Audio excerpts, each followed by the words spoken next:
p.m. See that the 4 sitting council members are here, with the exception of the open seat. We're going to stand up and say the Pledge of Allegiance, followed by the invocation. Please join me. I pledge allegiance to the flag of the United States of America and to the republic for which it stands, one nation, under God, indivisible, with liberty and justice for all. I honor the Texas flag. I pledge allegiance to thee, Texas, one state, under God, one and indivisible. The invocation tonight is going to be delivered by Mr. Jim Wallace, a fellow resident of Shenandoah. Mr. Wallace, please. Let us pray. Eternal and sovereign God, we come to you today to pray for our leaders and those in authority who direct the affairs of this city. We ask you to bless these leaders, illumine their lives, and keep them on the right path. Give them an attitude of openness to be led by the fullness of your grace and truth. Give them wisdom to make decisions that are just, fair, and bring peace to this city. I pray, too, for the individual who will fill the empty seat on council.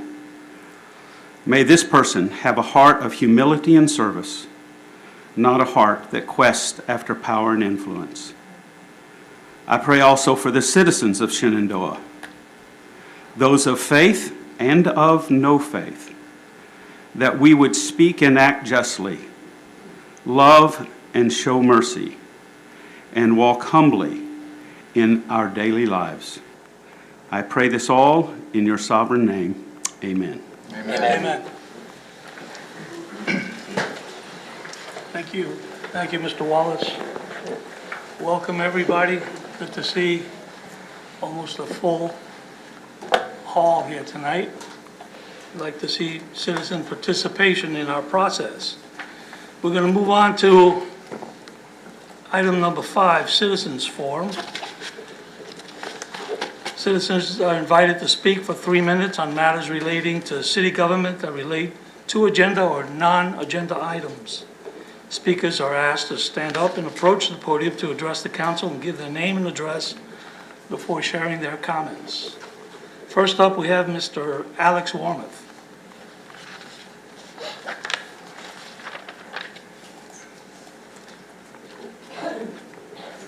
My name's Alex Wormuth. I live on 11 Eatonshire Court. I've had the opportunity to speak to this esteemed body before, and I appreciate the opportunity to speak again. First and foremost, I would like to acknowledge Kathy Ryer's support in helping me find a path to solve this permitting problem that we have between Shenandoah and the Woodlands. After 14 months, it looks like we will escape the problem this week before the end of the week. It's been on and off. It's been a constant battle. I know other neighbors also have the same problem. It is an abysmal situation, and Kathy, thank you so much for your guidance. I'd like to address item number 8 tonight on the agenda that deals with the open council seat. I would like to thank the council, first off, for avoiding spending $15,000, I think in a kind of ill manner, and not going down that path, because that would be $15,000 spent on filling the position. It would only be good for 12 months. And we have better places to spend our precious tax dollars, I believe, and I thank you for that. I sent a note 2 weeks ago to council here with regards to the process. I'm still concerned about the process. And Ray Orsky read that note because I was sick with COVID. I couldn't, well, you didn't want me here. I can tell you that. Most importantly, as we go forward, I think the key process in any government practice is to be transparent. I would request, Mr. Mayor, if you could, that we make it known who are the people who've applied to fill the position. Otherwise, it's not transparent. We have no idea, the citizens have no idea what's going on. I think that sits under your umbrella. And I think we, as citizens, should have the right to know who filled out applications and who is under consideration.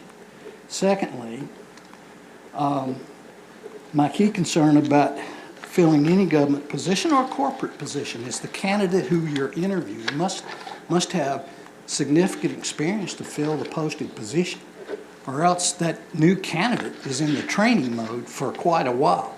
Since this position's only for 15 months, the last thing we need is someone spending a significant portion of their time stuck in the training bucket and not being a real contributor to our city council. To that end, I'm aware of the 2 candidates whom have applied have significant experience as former city council people. And that seems to be the most effective way to fill a short-term position that's only for 12 months.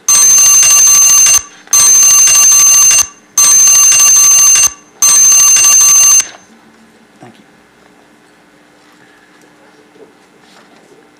Next is Esther Lum.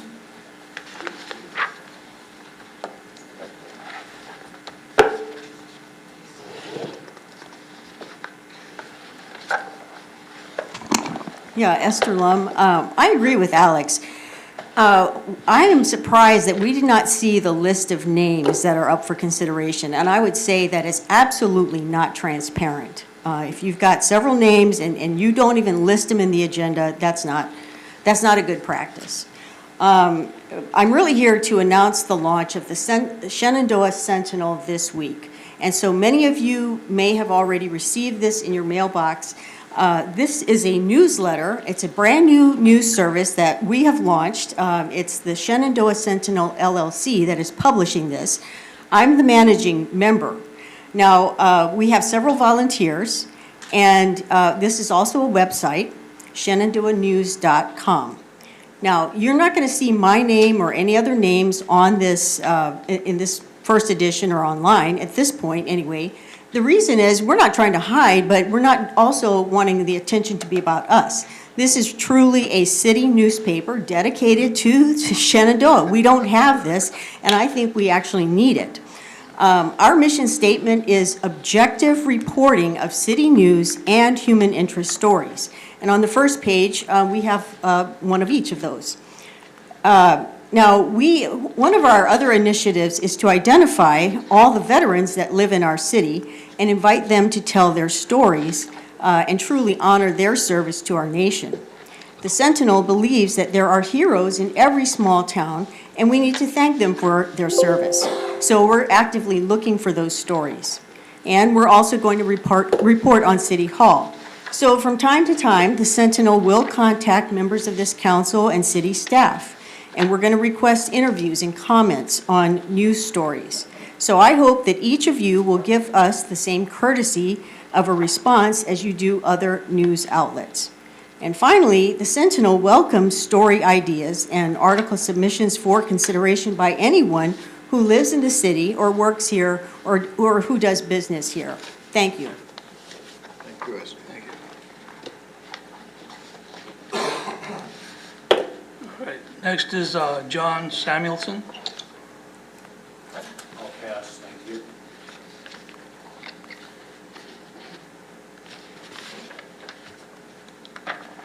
Next is Frank Powell.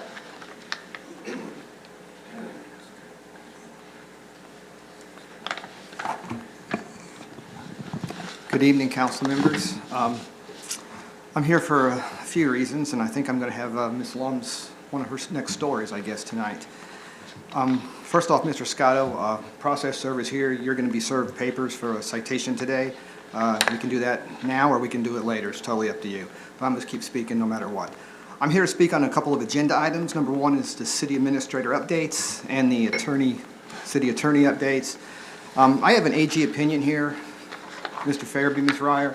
If you don't list what you're going to talk about on the agenda, you're violating TOMA. I'm not going to tell you what the opinion is, Mr. Farabee. You can do your own legal research. Secondly, I want to talk about the engineering firm, Blyle, and the city administrator evaluation. I think they're on the agenda tonight, and I think they're important. I also want to talk about the policy manual. I have copies of it. Items 2.06 and 2.07 are gifts and gratuities and conflicts of interest. So I'm here mainly to talk about some conflicts of interest that came to my attention this week, and I'm not taking any credit for this whatsoever. There are a lot of people that reach out to me, send me information. They do their own independent research, and what they send me, I verify, and it is what it is. So I think there's an issue that the city council and mayor needs to know about. Ms. Ryer, this is about you. Ms. Ryer, we served her a citation a few months ago. I'm not going to list her address because I'm not going to dox her, but I found out that the home she lived in is owned by REK3 LLC. That LLC was formed in, I believe, September 17th, 2020. That house that she lives in was purchased October 1st, and that's all fine. There's just one problem. The owner of that LLC is none other than John Blyle, and I assume it's the same John Blyle that owns Blyle Engineering. So if there's anybody sitting here today that thinks this is not a conflict, then you seriously need to resign from your positions. It needs to be looked into. I'm confident that it will. City attorneys told us before that the city is too small to investigate yourself. Well, here you are having to investigate yourself now. So I'm confident, Mr. Fairby, that you'll send it out to the Texas Rangers for Public Corruption Division. But then again, you might just cover it up. But that's up to you, but I'm sure the people that care about this community will look into that. This is all based on public information that's readily available to anybody. You can look it up yourself. I have copies. I didn't know what I was going to do with my copies, but if Ms. Lum, if you would like these copies, I'd be happy to give them to you. Maybe you can make use of them now that you have a new paper. And by the way, congratulations on starting that. Congratulations to Mr. Scotto for winning the election, and also to, who else ran? Mr. Raymaker, congratulations. That's all I have. Thank you.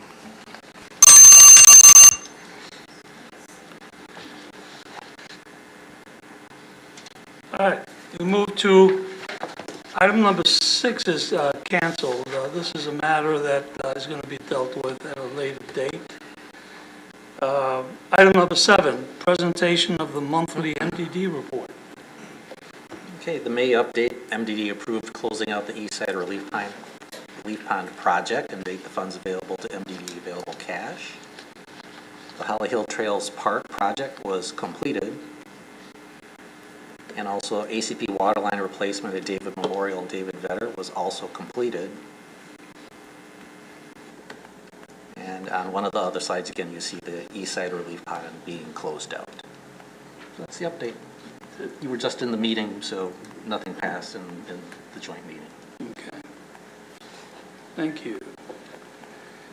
All right, moving on to item number 8. Discussion and possible action to appoint a person to fill the unexpired term for position number 3. Motion to nominate Jim Pollard. We have a motion to nominate Jim Pollard by Councilman Raymaker. We have a second. I'll second. Second by Council Member.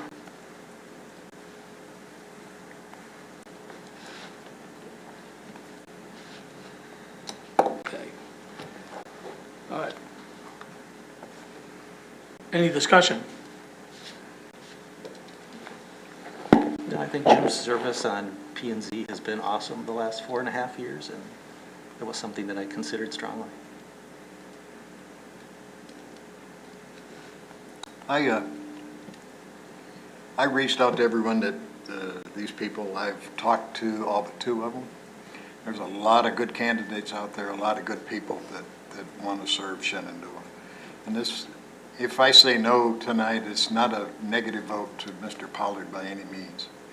It's the fact that I think council, in my opinion, needs to delve into this a little further and actually interview people and talk with them and do the due diligence. And that's just where I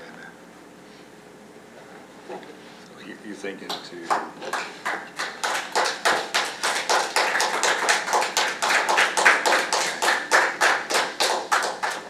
So are you thinking thinking to delay this decision a little bit? Or? Well, there's a motion on the floor. Well, I agree with you. We're discussing. Discussing it, yeah, Okay. discussion All right. of this. I know I got to talk to a couple. I did not get to talk to everyone, but it is fantastic that we've got, there were 16 people that are interested in serving the community. So, There's some great people. So I'm really, It's just, and it's not against Mr. Pollard by any means. It's just how I feel that we feel. Yeah, I agree. I mean, there's 16 very qualified candidates across the board. And I think for me, one of the things that I looked at was we only have a year left to serve in this position, and I think experience is important. Somebody that's used to the process, that is up to date on matters. I think it's important that for somebody that isn't going to take a long period of time to catch up. As some of our citizens said today, I don't necessarily think that just because somebody is a previous councilman that they're the right candidate. Otherwise, they would have won the election. I think that the city pretty much spoke how they feel on that.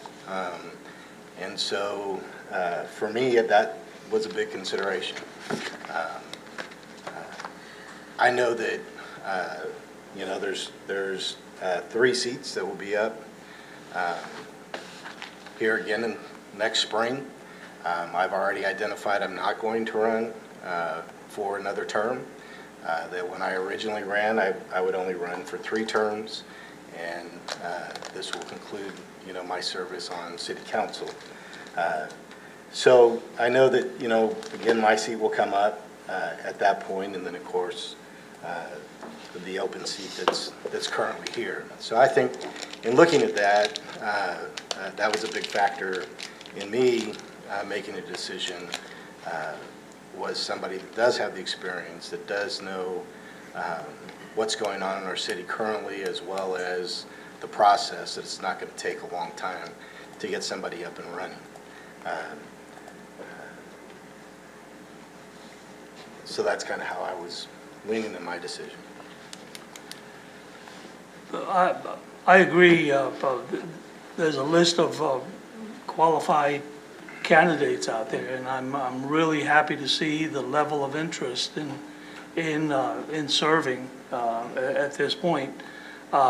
We do need. We're at a point of the year that we need to have full representation, and I think that the quicker we get someone in the seat to get the budget process going and helping us in helping the city in making the right decision on future expenditures, I think is essential. I encourage those people who applied who are still interested in the position to, you know, when election time comes, like Councilman Fletcher said, positions will be open, and it'll be an open election. And I encourage those people to participate as they're participating now. So having said that, let's move on. We had that motion. Sorry? Discussion. Good. Is that it? Is that it for the discussion? Call a question. Okay, call this for a vote. All those in favor say aye. Aye. All those not in favor, Nay. I'm sorry, did you? Yay? Yeah. All right. Motion passes 3-1.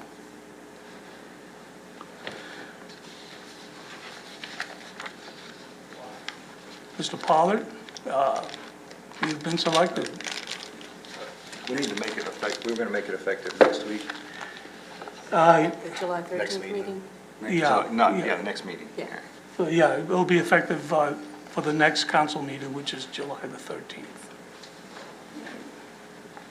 And I would highly encourage those that did make application to understand that there is now a P&Z seat that is open. And that's a great way to get involved in the process.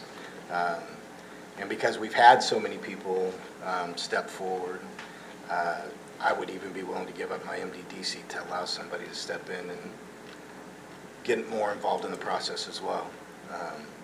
That wasn't something I was considering, but I would absolutely do that with the number of people that we had and the number of such qualified people that we had. I would be very open to that. So. Could we put those forms, very similar form? We can provide those or provide the list, whatever. And just let people, because there may be people that may be interested in the P&Z seat that really were not interested in a council seat. Right. So, Yeah. so perhaps we can get that. Yeah. Okay. All right, I think that form worked out well. we'll move on to item number 9. Discussion and possible action to approve engineering design services for the Tamina Utilities Extension Project. Yes, Mayor and Council. Blyle Engineering provided a proposal for design services for the extension of water and sewer utilities along Tamina Road. They anticipate 24 weeks for design and 40 weeks for construction. And this project is funded by the American Rescue Plan Act, or ARPA. Staff recommends awarding the design services to Blyle Engineering for $98,290. And that proposal you can find in your packet. All right. Do we have a motion? I move that we approve the design services for extending the water and sewer utilities along Tamina Road. Second. Go ahead. Is that Ron? Yeah. Second? We have a motion by Councilman Fletcher and seconded by Councilman Raymaker. Any discussion? All those in favor say aye. Aye. Motion passes 4-0. Item number 10, discussion and possible action to approve engineering design services for the I-45 gravity sewer line project. Again, Blyle Engineering provided a design proposal for the design of a redundant sewer line that crosses underneath I-45, which will improve the resiliency of our sanitary collection system. They anticipate 20 weeks for design and bidding with 8 weeks for construction. This project is also funded in part by the American Rescue Plan Act, with the remaining proposed for funding through the Water Sewer Enterprise Fund. Staff recommends awarding the design services Blyle Engineering for $57,925. And again, that information is found in the agenda packet. Is there public discussion on this?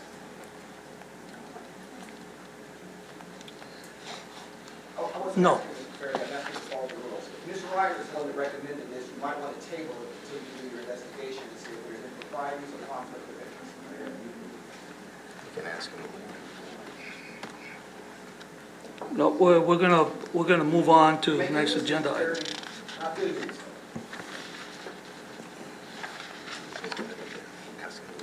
news. Please don't interrupt the process. Is there public discussion on this? No. Are you violating my First Amendment right of speech? Let's move on to item number 10. Discussion and possible action to approve an Entergy easement for Vision Park Detention Pond. Wait, we need to vote. We can vote more on. Oh, I'm sorry, that's right, I'm sorry. All right, do we have a motion? Yeah, I move that we approve the design services for the I-45 redundant sewer line project. Second.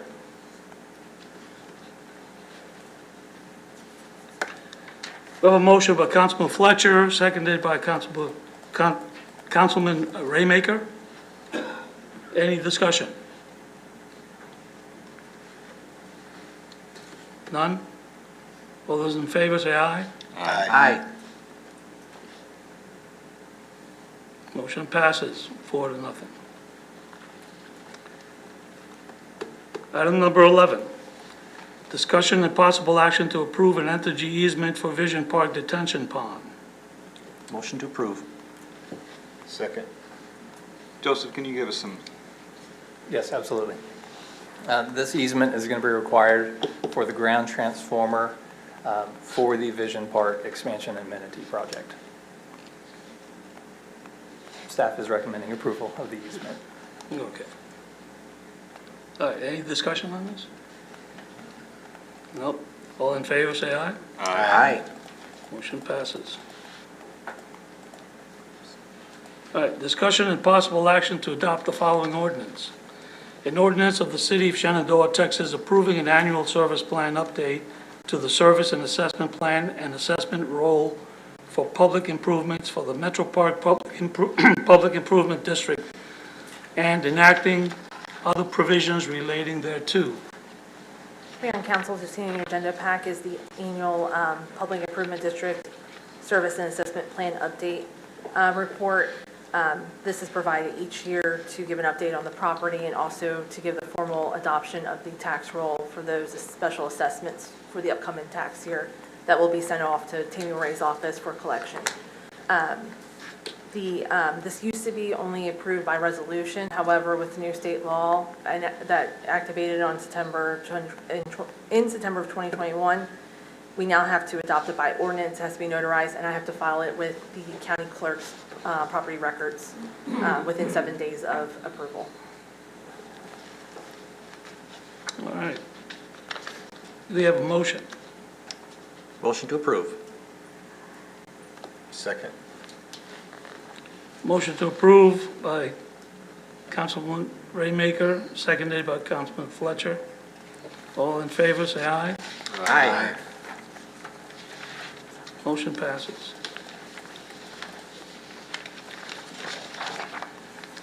Item number 13, discussion and possible action to approve expenditures from the Equipment Replacement Fund. Mayor and council, this is a routine item and procedure required to release funds from the Equipment Replacement Fund. Currently, the request from this fund is from the police department for the replacement of one handheld radio and 2 mobile radios. The 2 mobile radios are for the recently purchased chargers, and then the handheld is for a replacement. All right. I move that we approve the purchases from the Equipment Replacement Fund. Second. We have a motion to approve by Councilman Fletcher, seconded by Councilman Raymaker. Any discussion? Yeah, I'd just like next time whenever we're outfitting the vehicles that we include the radios in the vehicle. Yeah, that's a good idea. Anything else? Anyone else? No? All in favor, say aye. Aye. Motion passes. Item number 14, discussion regarding the 2022-2023 fiscal year operating budget. This is a discussion item only. Mayor and council, as of last Tuesday, the proposed operating budget was published online and sent to you in email. I delivered books to you as well. This item is the first of 3 department reviews at the next 3 council meetings, so that we can kind of get some of these operational department budgets out of the way, so that when we get into workshop, we can limit the time discussing on this and focus more on capital or other issues at that point, tax rate, etc. So in how the agenda is broken out for the first budget discussion, there is subsection A, which is the MDD budget update. All of you were just at the joint meeting. No action was taken. We're going to bring back at the next meeting the list of capital and the 5-year plan so that MDD can look and prioritize and make sure the funding's there for the next 5 years. So there's no update with the MDD budget. Subsection B is just general questions. Is there anyone that has just a general budget question, or that's not pertaining to these departments, but just some clarification that anyone would want? No? It's the first meeting, so. But I just wanted to make this agenda all-inclusive, so there was other discussion that we have that opportunity to talk about that. So we'll move on to subsection 3, which is the individual department budgets. So first is the admin department. So if you have your books, it will be on tab 2. Just a brief overview. I'm not going to get really into specifics. I want to give you guys more opportunity to talk and ask questions, but the administration budget, other than reoccurring salary and wages increases, there was not a whole lot of change. We did remove $5,000 for HR programs. We increased printing a little bit for the more newsletters and more posted mailer updates. There was a small increase to operating supplies, and then a small increase to travel and training. So those were the only main operational changes. Is there any questions on the admin department?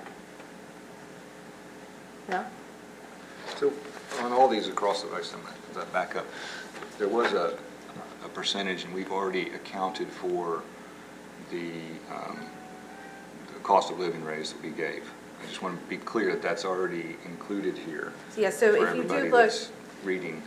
yes, if you Yeah. look at the last year's budget to this year's budget, because we haven't actually done the amendment yet, it hasn't hit the actual budget. The So- last year's budget, that's what I'm saying. So you're Yeah. going to see that whenever you look at those two columns. Yeah, so when you're looking at it, it looks like a huge increase, not huge, but more than usual, but it's just because of that COLA adjustment included in there as well. Okay. And that's okay. I mean, Mm-hmm. I just want to let everybody, that's why you're seeing that. Yep. Right. And once the final budget books go out, we update the year-to-date, it will read with the budget amendment. So the next department is the finance department. Same thing with the salary and wages, there was increases. Consultant and professional services increase primarily due to our audit contract. It has a built-in tier raise. Also, SEC disclosure costs have gone up about $1,200. It's not a huge hit. We decreased postage, we decreased printing. We've decreased a lot of our operating supplies by $500. We are going to a core pay system, which is through Encode, so it's a digital payment system, so we don't have to send as many checks out. There'll still be the same controls to suffice internal controls and separation of duties, and but it will be a more cost-efficient and effective way, and our vendors have been asking for it. They would rather get digital payments than wait on a check. So that's primarily the difference in the finance department. Any other questions about finance? No? And if you have any questions about the departments at the end, feel free to ask. So the next one department we'll be reviewing is community outreach, which is the civic club event department. That's on tab 4. There was some changes to some of the events just because of the increase to entertainment and some supply costs. You and I And talked, Debbie is here if you have other specific questions about civic club. you and I talked about this earlier today when we were going over this. Oh, yes. Could you add? Yes, so Mayor Scotto has requested that a portion of some monies be allocated to this department specifically for like a Shenandoah Helps. So it would be for community, if someone needs their lawn mowed, we can provide fuel, or it would. Ancillary expenses for Yes. helping the community. It'll follow the same procurement rules as the rest of the city, and we'll work through that, but that's what was requested. So we were thinking about $2,000 to $3,000. So I'll make a note, and I'll make it on the spreadsheet that we go into budget workshop with the changes. So I'll add it to that, and then we can discuss it more at workshop as well. And this line item would be in public relations? We can create its own line item. So it'll be within Department 14, Community Outreach, but it would be, you could call it Public Relations - Shenandoah Helps, or whatever you would want the GL to be called. I don't think we've come up with a Yes. title for the project Yeah. just yet, but Yep. Well, if you're going to add it to the chart of accounts, that's fine too. So the next department would be tab 6, it's fire. The only thing that comes out of there is the contract with Woodlands Fire. What we discovered is that, and Bill could probably elaborate more onto this, about why fire moved to general fund. So it's no longer partially funded by MDD. So there's no offset in, transfer in against fire. But that's the only difference on fire this year.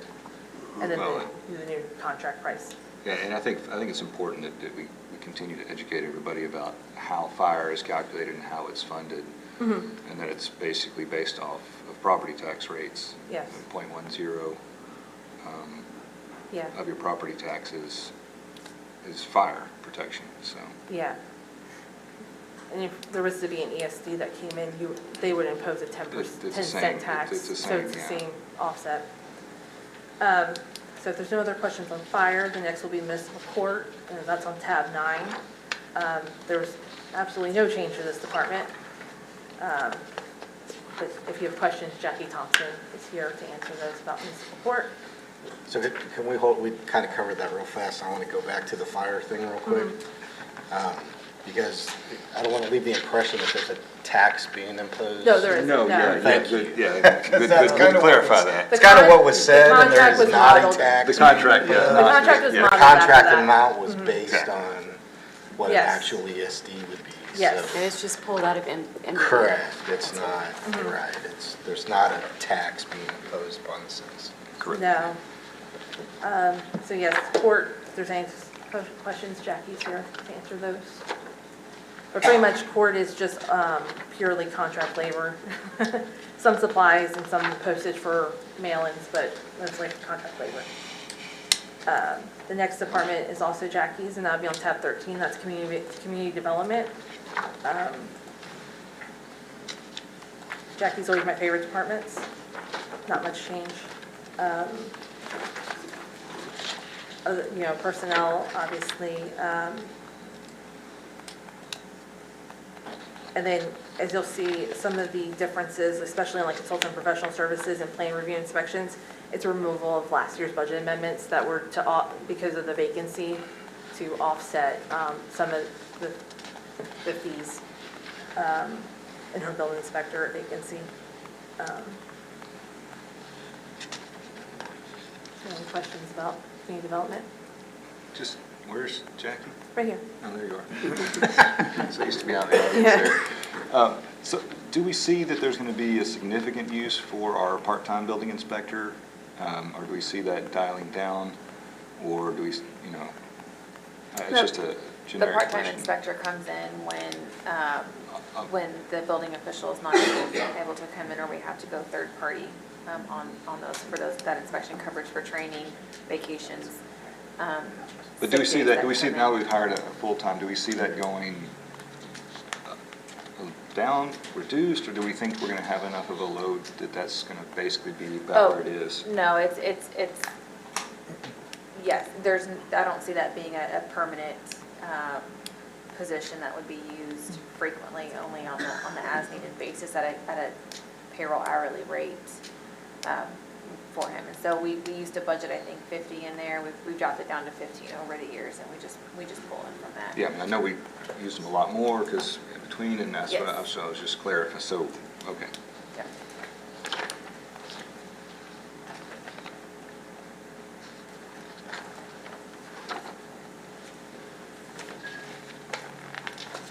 Any other questions on community development?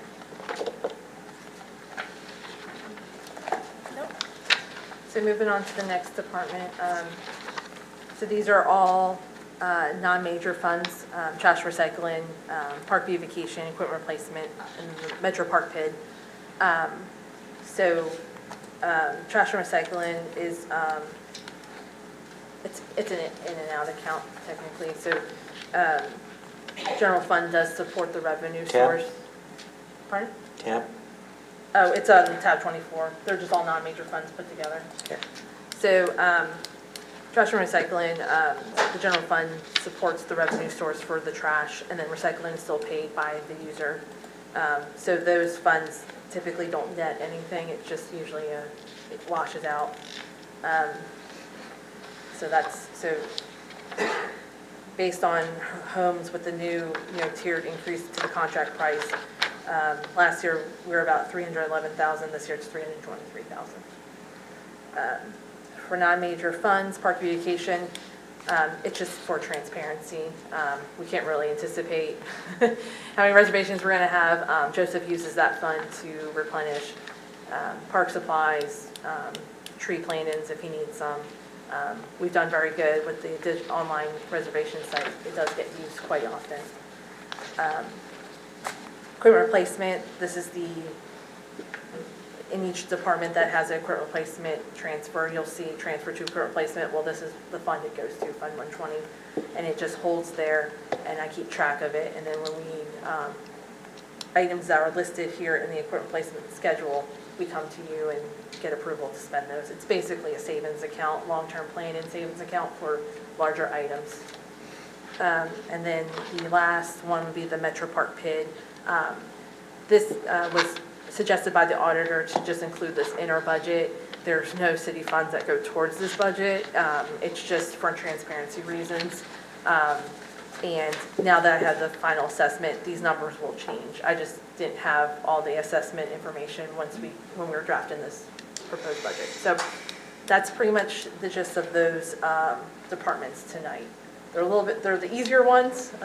There's not a whole lot going on in there, but they're still important. So we wanted to focus on this. We're going to get to the big ones later. Yes. Yep. All right. Thank you, Lisa. If there's any, Joseph, when's our next trash recycling contract, and when's the next one gonna come up? How many years away? So 2025 is when that contract expires.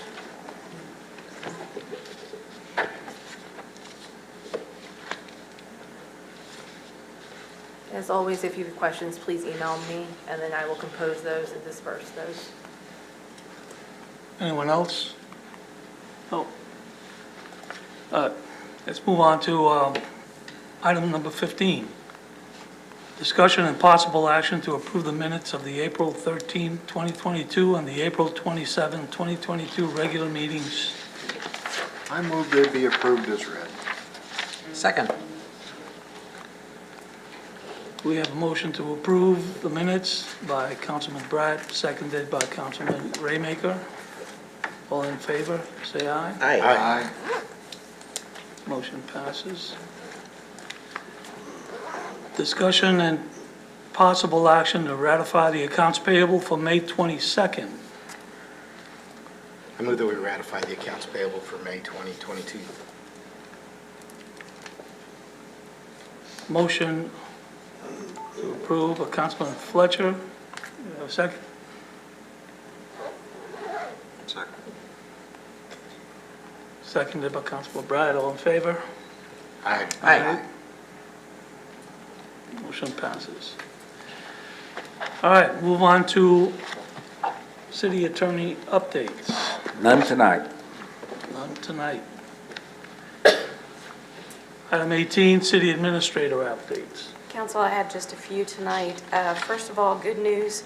After nearly 5 years, we finally received our wetlands permits from the Corps of Engineers last week. And this is for the East Side Pond area. We anticipate having our permits for David Memorial this coming September. So we're optimistic about that. That's great news for the city. And I'll go to the Grogan's Forest neighborhoods now. Commenting on Mr. Warmath's statements earlier, the staff and the city attorney have met several times with the township as we continue to work toward a streamlined permitting process. Now, just to be clear, the covenants are not going away. We can't make that happen, unfortunately. This is also going to continue for a while before it's in place. I wish I could say it was going to be done this week, but we're not quite there yet. Staff had to work on identifying areas of similarity and difference, so we can get to a point where we know what we both do the same, or as close to the same, and then bring those functions into the city. The township will require residents to go to them on certain major structural items, roofs, square footage expansion, things like that. But our goal is to do as many routine things here, so the residents don't have to go to two different places. So we are still in that process. The plan is that once we get to where we know exactly what we can bring into the city as far as the permitting process, that we will send information packets out to the residents in those neighborhoods so that they know how it's all going to flow and how it's going to work. So there shouldn't be any surprises. They'll have a simple, clear list of everything that they can do at the city and then what needs to, happen at the township. Now, as Mr. Farabee has said before, if there is a violation, that the Woodlands will enforce their covenants. So any violations will go to them. But we're hoping that we can keep it nice and simple and we don't have those situations. So that's where we are in that. Oh, one last thing, the Independence Day celebration this Saturday at the park from 10 to noon. The violations that you mentioned, are they on the major projects or are they in general? Even the ones that we would process? What we've tried to do is, if there is a violation of a Woodlands covenant, Okay. we don't have the authority and don't want to take on enforcing that. So the one that I think of that comes to mind, in many sections of the Woodlands, there is a maximum and a minimum square footage for a house that can be located on a lot. So we don't have that in Shenandoah. So if you wanted to add on to your house, you'll have to see the Woodlands, and if you didn't and you exceeded the square footage, then they would enforce that deed restriction, and not the city. So the goal is to get 80–90% one-stop shopping. There's just a few things that we can't do. Right. And what do you project the time frame for this to be in place? Do you have any idea? 60 to 90 days, I would say. We are in the home stretch. Yeah. It's been quite a process. Okay. Thank you. Any questions? Thank you, Kathy. Moving on to council inquiry. Nothing other than see y'all at the 4th of July festivities this weekend. I would just come back to what Mr. Warmath had said to Kathy. Great job. This is something that I know many of our residents have struggled with, having to deal with,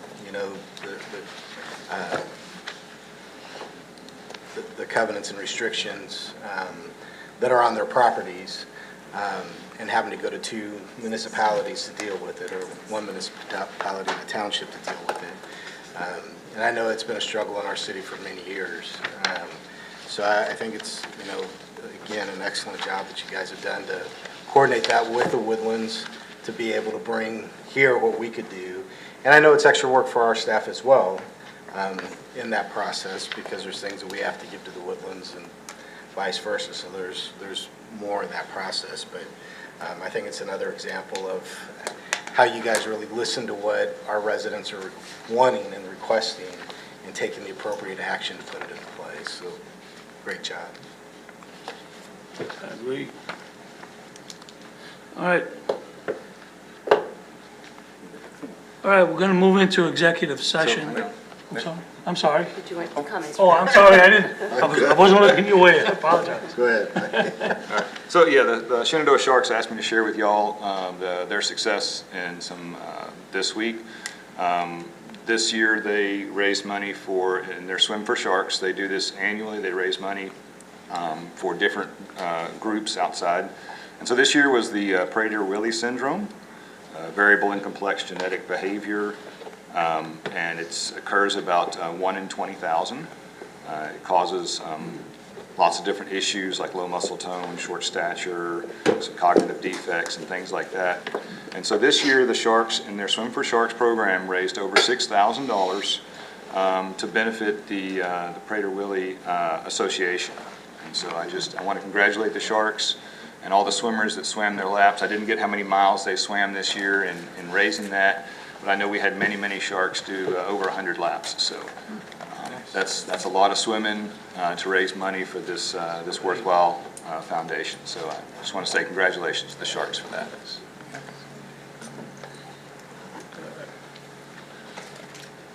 We done? Okay. Well, we're going to move into executive session. The time is 7:50. We're going to recess and adjourn when we're completed. Go into our personnel matters. For personnel matters.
deserve it. Jerry, it's Deal with them. All right. Exactly. Tell me real quick, is this, see that easement? Either one? Doesn't matter. Who's Ted? He was in front of me, I don't realize. I think the little boys are. Did a run with coffee and water. I know I don't need to sit down anymore. I worked outside. I'm really big day. Each time I drink water, slept for 2 hours. Yeah.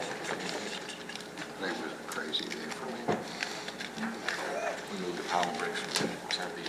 It's just whip Ted. Tractor in the way. Okay. Here it is.